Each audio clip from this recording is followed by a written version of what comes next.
우리 오늘 말씀은 창세기 44장 우리 14절에서부터 34절까지 말씀입니다. 창세기 44장 14절에서 34절 저는 다 읽고요. 여러분들은 우리 교독하시겠습니다. 유다와 그의 형제들이 요셉의 집에 이르니 요셉이 아직 거기에 있었다. 그들이 요셉 앞에 나아가서 땅에 엎드리자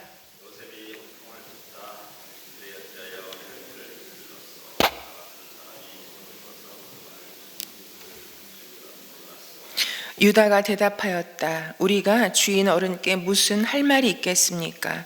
무슨 변명을 할 수 있겠습니까? 어찌 우리의 죄 없음을 밝힐 수 있겠습니까? 하나님이 소인들의 죄를 들추어 내셨으니 우리와 이 잔을 가지고 간 아이가 모두 주인 어른의 종이 되겠습니다.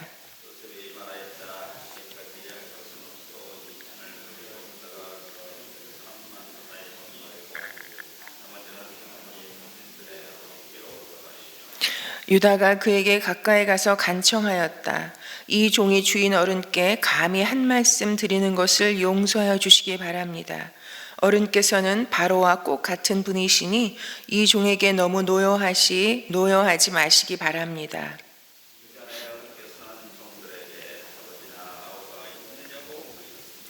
그때의 종들은 늙은 아버지가 있고 그가 늙음하게 얻은 아들 하나가 있는데 그 아이와 한 어머니에게서 난 그의 친형은 죽고 그 아이만 있기 때문에 아버지가 그 아이를 무척이나 사랑한다고 말씀드렸습니다.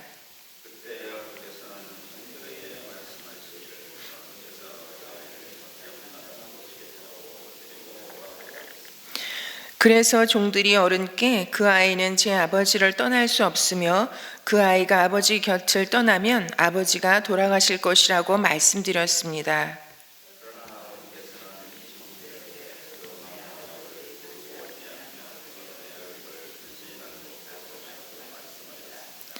그래서 종들은 어른의 종인 저의 아버지에게 가서 어른께서 하신 말씀을 다 전하였습니다.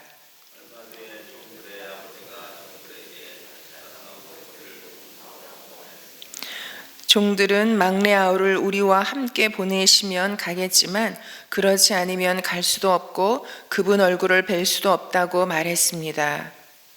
그러나 어린의 종인 소인의 아버지는 이 종들에게 너희도 알지 않느냐? 이 아이의 어머니가 낳은 자식이 둘 뿐인데 한 아이는 나가더니 돌아오지 않는다. 사나운 짐승에게 변을 당한 것이 틀림없다. 그 뒤로 나는 그 아이를 볼 수 없다. 그런데 너희가 이 아이마저 나에게서 데리고 갔다가 이 아이마저 변을 당하기라도 하면 어찌하겠느냐. 너희는 백발이 성성한 이 늙은 아버지가 슬퍼하며 죽어가는 꼴을 보겠다는 거냐 하고 걱정하였습니다. 아버지의 목숨과 이 아이의 목숨이 이렇게 얽혀 있습니다. 소인이 어른의 종 저의 아버지에게 되돌아갈 때 우리가 이 아이를 데리고 가지 못하거나 소인의 아버지가 이 아이가 없는 것을 알면 소인의 아버지는 곧바로 숨이 넘어가고 말 것입니다. 일이 이렇게 되면 어른의 종들은 결국 백발이 성성한 아버지를 슬퍼하며 돌아가시도록 만든 꼴이 되고 맙니다. 어른의 종인 제가 소인의 아버지에게 이 아이를 안전하게 다시 데리고 오겠다는 책임을 지고 나섰습니다. 만일 이 아이를 아버지에게 다시 데리고 돌아가지 못하면 소인이 아버지 앞에서 평생 그 죄를 달게 받겠다고 다짐하고 왔습니다. 그러니 저 아이 대신에 소인을 주인 어른의 종으로 삼아 여기에 머물러 있게 해주시고 저 아이는 그의 형들과 함께 돌려보내 주시기를 바랍니다. 저 아이 없이 제가 어떻게 아버지 얼굴을 뵙겠습니까? 그럴 수는 없습니다. 저희 아버지에게 닥칠 불행을 제가 참아 볼 수 없습니다. 아멘. 제가 다 읽는다고 해놓고 깜빡했습니다. 저희가 어제 주일 말씀을 통해서 참으로 요셉과 이 형제들이 진정한 화해의 길에 이르는 그 모든 과정들을 말씀을 통해서 들었습니다. 그래서 오늘의 말씀이 또한 그 선상에 있는 것을 여러분들 다 이해하실 거라고 생각되어집니다. 이제 그 은잔이 베냐민 자루에서 나옴으로 인해서 이 형제들이 참으로 옷을 찢고 슬픔에 겨워서 눈물을 흘리다가 다시 이제 요셉의 집으로 돌아오는 형제들의 모습에서부터 시작합니다. 그런데 오늘의 말씀은 유다와 그의 형제들이 요셉의 집에 이르러서 유다가 어떻게 이 요셉에게 그 상황을 설명하면서 그의 마음을 고백하고 그리고 참으로 이 회복의 길에 이르러 가는 그 과정 가운데 쓰임받고 있는지 우리가 볼 수 있습니다. 유다와 그의 형제들이 그리고 이렇게 요셉 앞에 나가서 대답하고 또한 요셉 앞으로 가까이 나가서 그에게 간청하고 하는 모든 역할을 유다가 주도하고 있습니다. 이 형제가 참으로 회복에 화해에 이르러 가는 길에 하나님께서 유다를 사용해 가시는 것을 우리에게 보여주고 있습니다. 이 은잔이 없어지는 사건을 통해서 이 형제들에게는 참으로 그들이 아버지에게 은잔과 같았던 요셉을 팔아버리고 요셉을 잃어버리게 하고 요셉이 참으로 잃어버리는 그런 사건을 통해서 요셉을 잃어버렸던 아버지의 마음이 어떠했을지를 이 형제들이 가슴 깊이 느끼면서 참으로 이 베냐민 자루에서 그 은잔이 나왔을 때 다시 한번 이 베냐민을 잃어버리는 것이 아닌가, 그 아버지의 심정이 돼서 아버지가 요셉을 잃어버렸을 때 참으로 그 가슴을 찢으면서 슬피 울었던 그 마음이 되어서 형제들이 모두 울었다라고, 그리고 다시 죽음의 길이 될지도 모르는 베냐민의 죽음의 길이 될지도 모르는 그 길을 되돌아서 모두 다 요셉 앞으로 돌아오는 이 형제들의 모습을 우리가 보게 됩니다. 그리고 유다가 나서서 자기가 참으로 이런 상황 앞에 말하고 간청한다는 것은 그가 고백했듯이 이 모든 사건을 자기가 책임지겠다라는 그런 마음을 고백하고 있는 것입니다. 그리고 이 형제들이, 이 형님들이 어떠한 형님들이었습니까? 그들이 처해 있던 상황이 아버지의 편에는 여전히 계속되고 있고, 그리고 이 형들 앞에 펼쳐져 있는 이런 복잡한 사연 앞에서 형제들이 보인 이 반응은 참으로 그들이 요셉을 참으로 파는 그 문제 앞에 있었던 형들과는 전혀 다른 모습으로 바뀌어져 있는 것을 우리가 볼 수 있습니다.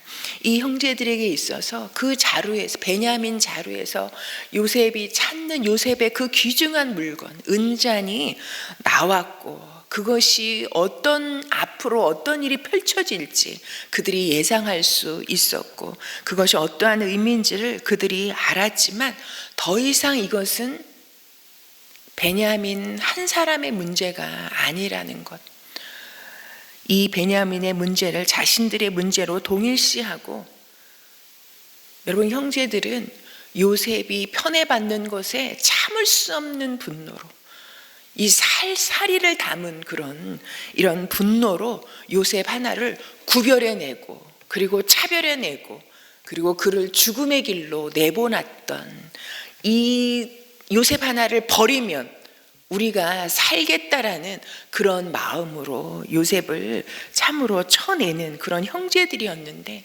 이제 그 일을 겪고 수많은 시간이 지난 이후에 이 형제들의 모습은 베냐민 하나를 죽음으로 내몰고 자신들이 사는 길을 택하는 것이 아니라 베냐민은 바로 우리다 라는 그런 형제의 애를 참으로 기억하면서 베냐민이 한 사람의 문제가 아니고 이것은 우리의 문제고, 우리가 함께 베냐민과 함께 어떤 결과를 맞이한다 할지라도 함께 가겠다라는 마음을 드러내고 있는 형제들의 모습을 우리가 보게 됩니다.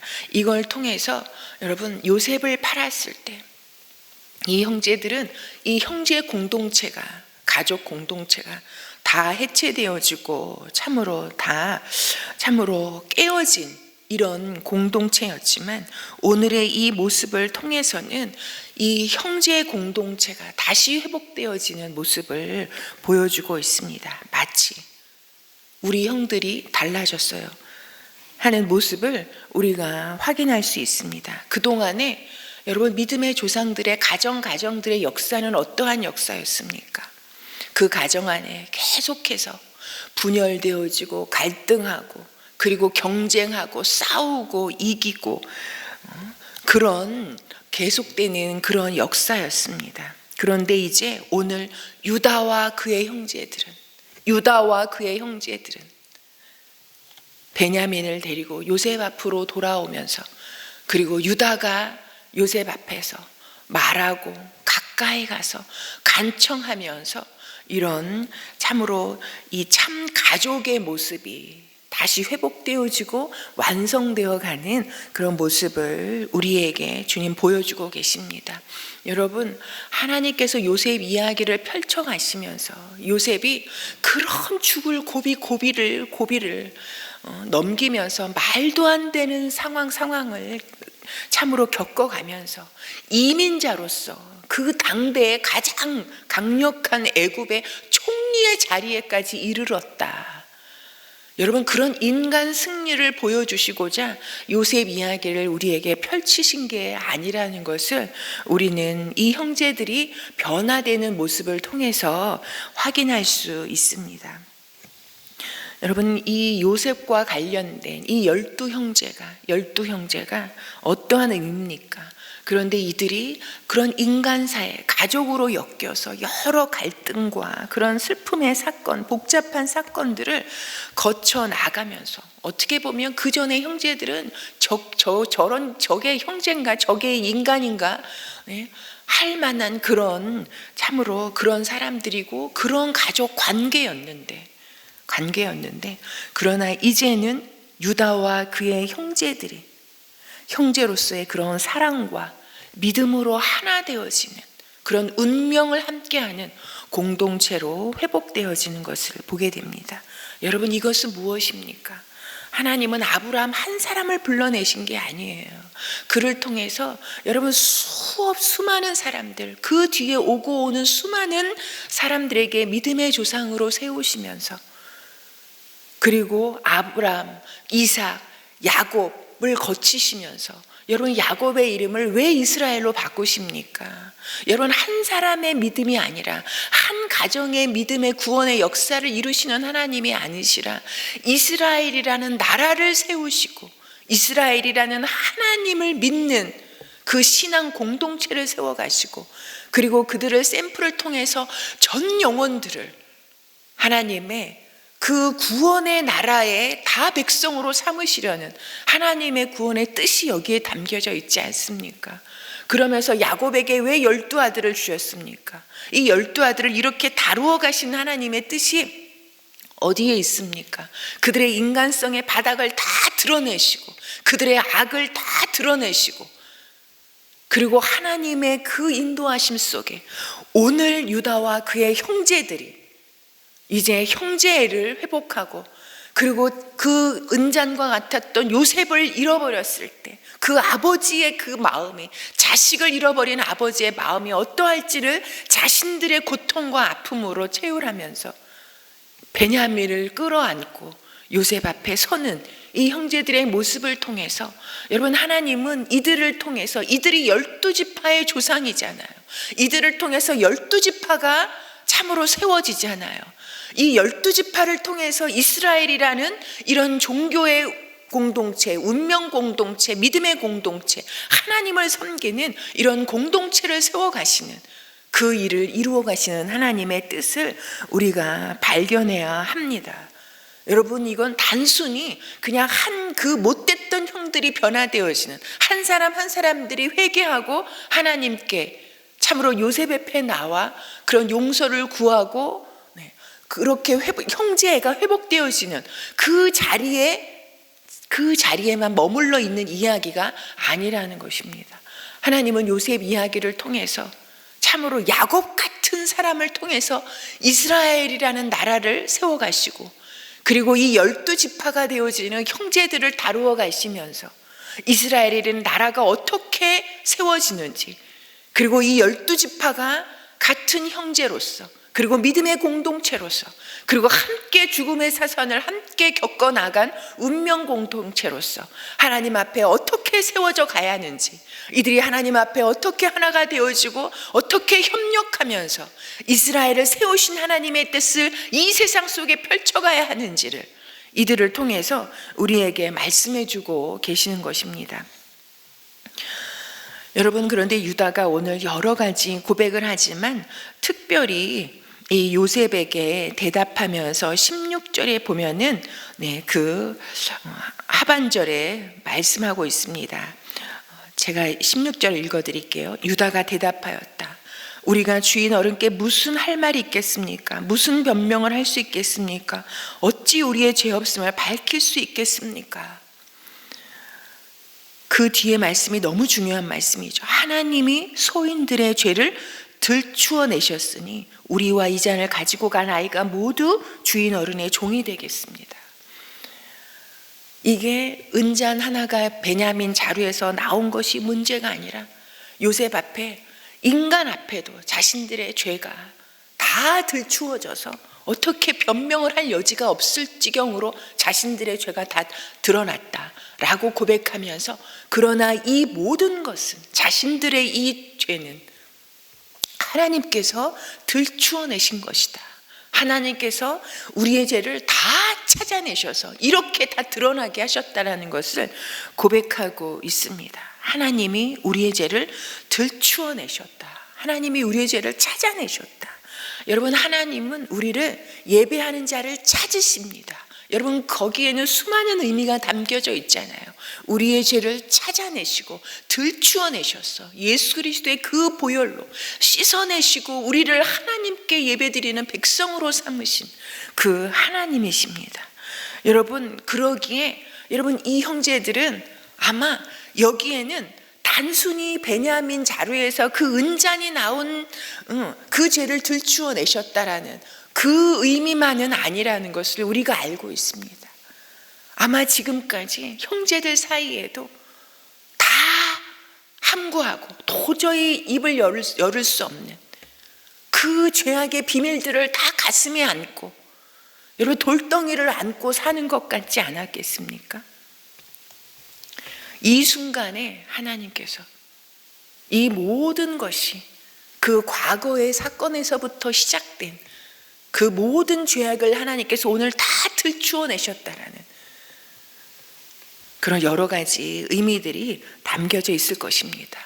그들은 평생 그것을 가슴에만 안고 들춰지지 않고 들키지 않고 가기를 원했겠지만, 그러나 모든 것은 하나님 앞에 하나님께서 죄를 다 들추어내심으로 인하여서 오늘에 이르게 된 것을 이 유다가 고백합니다. 유다에게는요, 저는 이번에 유다를 참으로 묵상하면서 여러분 37절의 요셉의 이야기를 주님께서 참으로 드라마틱하게 시작하시면서 놀라운 것은요, 요셉을 이스마엘 사람들에게 팔아서 애굽의 종으로 팔려가게 한 그 이야기가 마치고 나서는요, 38절에 여러분 이 유다의 이야기가 시작됩니다. 갑자기 유다의 이야기가 시작되잖아요. 그런데 유다의 이야기가 어떻게 시작되냐면요, 여러분 38장 1절을 제가 읽어드리면요, 그 무렵이 어디입니까? 요셉을 팔아버린 그 무렵에, 그것도 유다가 나서서 우리가 요셉 저까지 걸 죽이면 뭐하냐, 차라리 그냥 우리 손에 피를 묻히지 말고 팔아버리자. 유다가 그렇게 하고, 그래서 팔아버린 그 무렵에 유다는 형제들에게서 떨어져 나가 그래서 히라라는 곳에 가서 이제 어떤 인생을 살게 되는지, 그래서 거기에서 그가 다말이라는 며느리와 관련된 그 사건이 유다의 인생 가운데 어떻게 작용하는지 그 이야기를 펼쳐갑니다. 여러분, 유다가 하나님이 소인들의 죄를 들추어내셨다라고 하는 이 고백 안에는 자신의 인생을 돌아볼 때 누구도 알지 못하는 그런 모든 죄를 드러내시는 하나님. 여러분, 그러나 우리는 죄를 덮고 싶지만, 부끄러운 죄를 감추고 싶지만, 하나님은 그것을 들추어내시고 찾아내시는, 특별히 하나님의 백성들의 그 죄를 찾아내시는 하나님이십니다. 여러분, 왜 찾아내십니까? 우리의 회복을 위하여, 그리고 우리의 부끄러운 과거를 주님께서 참으로 만지시고 치료하시고 고치시고, 그리고 하나님 앞에 설 수 있는 그 영혼으로 회복시키기 위해서 하나님은 우리의 죄를 찾아내십니다. 그러기에 여러분, 우리의 죄가, 부끄러운 우리의 수치가 드러날 때 그것은 어저께도 우리가 들었지만 그것은 하나님의 은혜요, 하나님의 백성의 복입니다. 왜냐하면 부끄러운 그 죄악이 드러나야 깨끗해지고, 드러나야 우리가 담대히 자유롭게 하나님 앞에 나아가고 이 땅에서 하나님의 백성의 능력을 덧입고 살아갈 수 있기에, 여러분, 우리의 죄는 들춰져야 합니다. 나도 알지 못했던, 나도 잊어버리고 참으로 입 밖에 내지 않았던, 나만 알고 있는 여러분 그 죄악들이 다 들추어지고 찾아내져야 합니다. 여러분, 하나님은 형제들의 그동안 숨어있던 모든 죄들을 다 들추어내심으로, 그리고 죄를 들추어내심으로 여러분, 죄가 들추어지니 그들 안에 있었던, 그 깊숙하게 있었던 숨어있는 형제를 사랑하는 마음이 회복되게 하시고, 그 사랑이 수면 위에 떠오르게 하시고, 그리고 오늘에 이르러서 회복에 이르게 하시고, 이 형제가 하나의 공동체로 세워지는 그 역사를 이루어 가시는 것을 우리가 보게 되어집니다. 여러분, 그래서 저는 에베소서 5장 13절의 말씀이 다시 떠올랐는데요, 저는 이 말씀을 너무 좋아해요. 에베소서 5장 13절에는 이런 말씀이 있습니다. 그러나 책망을 받는 모든 것은 빛으로 말미암아 드러나나니 드러나는 것마다 빛이니라. 여러분, 이 말씀이 있습니다. 저는 이 말씀을 참으로 받고, 이 말씀이 무슨 뜻인가 참으로 많이 묵상했던 적이 있는데요, 다른 뜻이 아니더라고요. 여러분, 우리 안에 이런 들춰져야 하는 죄악들, 우리 안에 가득한, 우리를 하나님 앞에 자유롭게, 우리가 믿음의 사람으로 더 믿음의 깊은 곳으로 나아가게 하지 못하는 우리의 수많은 죄악의 모습들, 하나님 앞에 책망받아야 할 모든 것들이, 하나님은 우리를 이 불꽃 같은 눈으로 우리를 조명하고 계십니다. 그 아래 다 드러나게 되어지는 이 은혜를 경험할 때, 여러분, 우리의 죄악은, 우리의 책망받아야 할 것은 하나님 앞에 다 들추어지고, 그리고 드러날 때는 빛이 된다라는 말씀을 하고 있습니다. 여러분, 그러게 우리가 이 죄악을 해결되고, 이 죄악을 통해서 주님을 만나고, 이 들춰진 죄를 통해서 여러분 하나님의 은혜를 경험하면, 내가 과거에 살았던 그 모든 삶의 족적들이 여러분 사랑이 되고 능력이 되고, 그래서 다른 사람을 끌어안을 수 있는, 도울 수 있는, 세울 수 있는 여러분 능력이 되는 것을, 은사가 되는 것을 우리가 경험하게 되지 않습니까? 여러분, 오늘 하나님 앞에 들춰져야 하는 여러분의 죄악은 무엇입니까? 하나님께서 지금 눈동자를 크게 뜨시고 여러분 안에 찾아내고자 하시는 죄악이 무엇입니까? 여러분, 그것을 우리가 묵상해 보고, 여러분 그 죄악을 직면하고 하나님 앞에 다 들추고 고백한다는 것, 여러분 그거 쉬운 일은 아닙니다. 너무너무 부끄럽고 이 안에서부터 땡기는 게 있어서 도저히 하나님 앞에 고백하지 못하겠는 그런 힘든 과정이 있습니다. 여러분, 그러나 들추어질 때 우리 안에 숨어있는 믿음, 우리 안에 숨어있는 사랑, 우리 안에 숨어있는 하나님을 향한 그 간절한 고백, 그거까지도 하나님께서 회복시키셔서 우리를 하나님과 하나 되는 공동체뿐만 아니라 그동안 우리 공동체를 방해하고 있었던 우리 각각의 죄악들이 있다면 그것이 다 들춰지고 하나님의 은혜로 바뀌어서 우리 샘물 공동체가 더 하나님으로 하나 되는 공동체, 하나님의 은혜로 하나 되는 공동체, 서로 차별과 구별이 없이 하나님의 사랑으로 하나 되는 공동체로 이 영적으로 어두워가는 시대 가운데 진정한 이 복음의 빛을 비추는 그런 공동체가 되기를 소망합니다. 여러분, 오늘은 우리가 나의 들추어져야 하는 죄가 무엇인가, 오늘 이 말씀을 통해서 하나님이 내 안에 찾아내고자 하시는 죄악이 무엇인가를 우리가 묵상하고 그것을 하나님 앞에 기도하고 해결받는 시간이 될 뿐만 아니라 오늘은 우리가 다음 세대를 위해서 함께 기도하는 날입니다.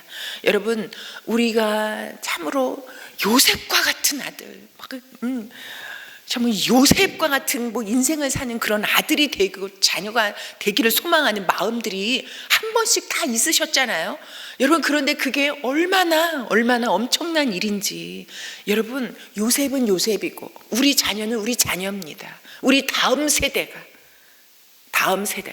하나님 앞에 믿음으로 바로 세워질 수 있기를 우리 함께 기도했으면 좋겠습니다. 요셉과 함께 하셨던 하나님이 우리의 자녀와 함께 해주셔서 어느 곳에 가든지 어디에 있든지 하나님이 그들의 인생길을 보살펴 주시고 끝까지 함께 해주시기를 정말 기도해 주시는 오늘이 되기를 소망합니다. 기도 올려드리고 돌아가겠습니다.